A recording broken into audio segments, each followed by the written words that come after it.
दोस्तों, सोचिए उस औरत पर क्या गुजरती होगी जिसकी सारी सच्चाइयां एक ही दिन में पूरे घर के सामने खुल जाए। जिस औरत ने दूसरों की जिंदगी संवारने के बजाय उन्हें तोड़ने की कोशिश की हो, और जब उसे अपनी हर गलती का एहसास हो तो उसके पास अपने की का कोई जवाब ही ना बचे। आज कुछ ऐसा ही होने वाला है। हामिद शहरी की हर चाल का सच जानने के बाद उसे 3 तलाक देकर घर से निकाल देंगे, लेकिन उसके बाद शहरी ऐसा फैसला कर बैठेगी जिसका पछतावा पूरे घर को जिंदगी भर रहेगा। और जब उसके कमरे से उसका आखिरी खत मिलेगा तो उसे पढ़कर सोफियान की आंखों से भी आंसू रुकने वाले नहीं होंगे। घर का माहौल बिल्कुल खामोश था। ऐसा लग रहा था मानो दीवारें भी इस घर की टूटती हुई किस्मत को देख रही हों।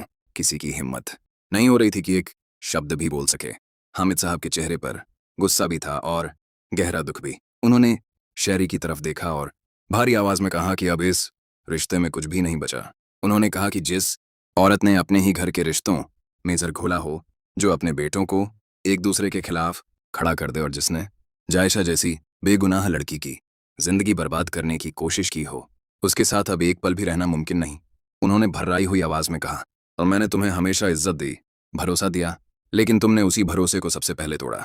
शायरी लगातार रो रही थी।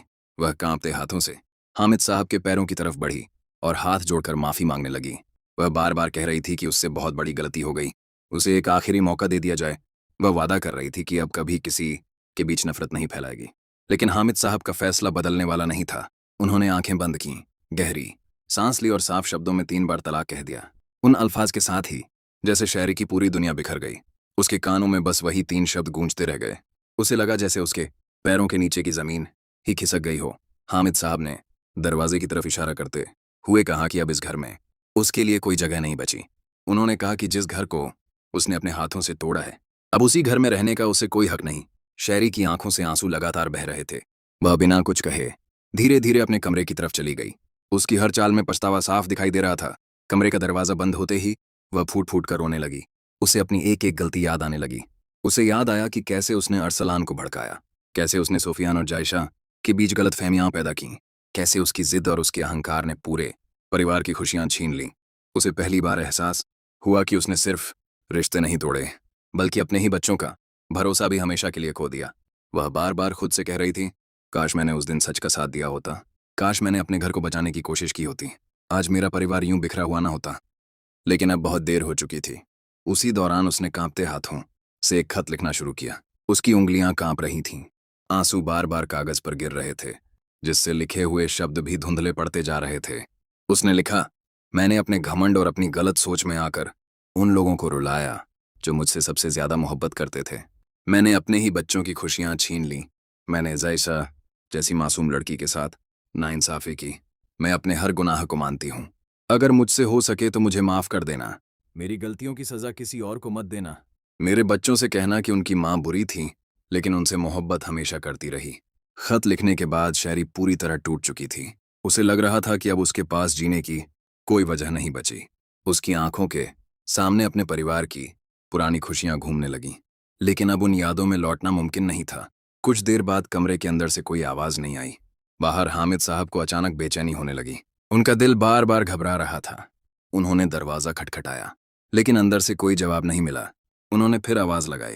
जब फिर भी कोई उत्तर नहीं आया तो उन्होंने घबराकर दरवाजा खोलने की कोशिश की। दरवाजा खुलते ही उनका चेहरा फक पड़ गया। उन्होंने देखा कि शायरी जमीन पर बेसुध पड़ी हुई है। वह घबराकर उसके पास पहुंचे, उसे उठाने की कोशिश की, बार बार उसका नाम लेकर पुकारने लगे। उनकी आवाज कांप रही थी, लेकिन बहुत देर हो चुकी थी। घर के लोग दौड़कर वहां पहुंच गए। पूरा घर रोने की आवाजों से गूंज उठा। सोफियान भी भागता हुआ कमरे में पहुंचा। अपनी मां की हालत देखकर उसके पैरों तले जमीन निकल गई। वह वहीं घुटनों के बल बैठ गया और रोते हुए अपनी मां का हाथ पकड़ लिया। उसकी आंखों से आंसू लगातार बह रहे थे। वह सिर्फ इतना कह पा रहा था, अम्मी, एक बार आंखें खोल दीजिए, मैं आपसे नाराज नहीं हूं। उसी समय हामिद साहब की नजर मेज पर रखे उस खत पर पड़ी। उन्होंने कांपते हाथों से खत उठाया। जब उन्होंने उसे पढ़ा तो उनकी आंखें भी नम हो गईं। उन्होंने वह खत सोफियान को दे दिया। सोफियान ने जैसे ही आखिरी पंक्तियां पढ़ीं, उसकी रुलाई फूट पड़ी। वह बार बार कहने लगा कि काश यह सब होने से पहले सच सामने आ गया होता। काश नफरत की जगह बातचीत होती। काश किसी ने समय रहते इस टूटते हुए परिवार को संभाल लिया होता। उधर अरसलान भी दरवाजे पर खड़ा था। उसके चेहरे पर पहली बार पछतावा साफ दिखाई दे रहा था। वह खुद को ही इस बिखरते हुए घर का जिम्मेदार मान रहा था। उसे समझ आ गया था कि गलत फैसले और गलत साथ इंसान से सिर्फ रिश्ते ही नहीं छीनते, बल्कि पूरा परिवार बिखेर देते हैं। उस दिन उस घर में कोई जीतने वाला नहीं था। हर इंसान कुछ न कुछ खो चुका था। हामिद ने अपनी जीवन संगिनी खो दी, सोफियान ने अपनी माँ को खो दिया, अरसलान अपने किए के बोझ तले झुक गया, और पूरे परिवार को यह एहसास हो गया कि झूठ, साजिश, अहंकार और गलतफहमियां आखिरकार सिर्फ तबाही छोड़कर जाती हैं। जब सच सामने आता है, तब तक अक्सर बहुत देर हो चुकी होती है, और फिर इंसान के पास सिर्फ पछतावा रह जाता है।